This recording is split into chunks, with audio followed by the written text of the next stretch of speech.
back in your family tree can you remember? I just remember my grandparents. Okay.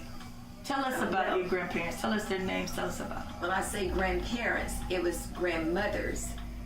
I did not have a biological grandfather that I remember because they both were dead by the time any of us were born. My mom's dad died when she was a baby. And my dad's dad died when my dad was either late teenage years or early 20s, before he and Mama got married.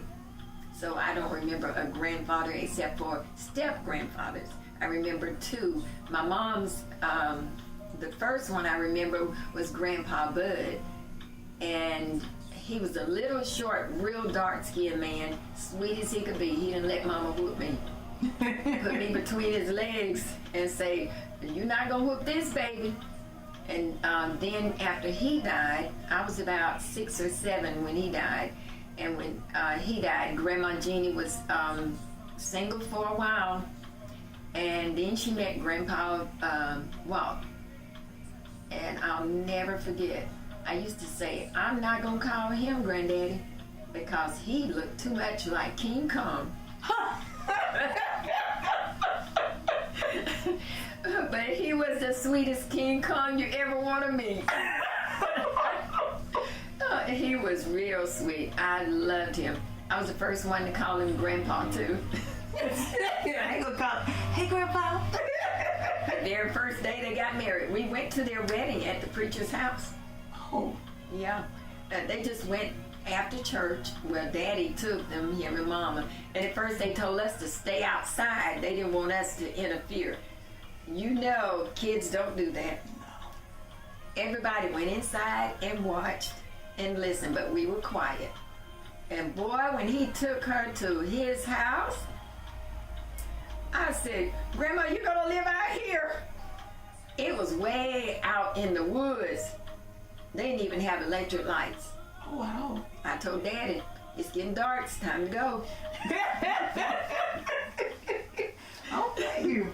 No, I couldn't hang with no lights. We had electric lights, but they didn't. Way out in the woods. But that man was one more sweet person. And I'll never forget, they had outdoor toilets. Well, we all did have the outdoor toilets. But Grandma Jeannie went to the toilet, and it was right down the road from where they lived, right down the yard field like. And she had her dress up and went to sit down. A snake was up on the back of the toilet, and it started rattling. And she jumped and ran out the door, and she forgot to let her dress down. She was running, "Wow, snake, snake!" And it's not far from where our church is down there, Spring Hill Church. Man, first of all, I probably forgot I had to use it. I used it on myself. No. I don't know whether she used it or not. That made me never want to go to the bathroom. But it really scared her because the snake was up there, and she looked back and saw it, and she just ran out. And said cars was going past, screaming and laughing. And Grandpa was saying, "Jeannie, put your dress down." Ain't worried about no dress. Almost died. He went down there and shot the snake. Dang. Mm-hmm. He killed it. So tell me a little bit about Grandma Jeannie. Well, it was my mom's mom. She always came to stay with us when Mama had a baby. Stayed with Aunt Azalee when she had a baby. And Aunt Azalee was Mama's only sister living. She had one other sister, and she died when she was 14.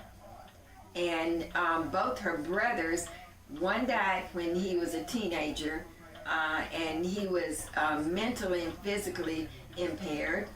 But the other one was shot after he got out of the Army. He stayed in El Paso, Texas.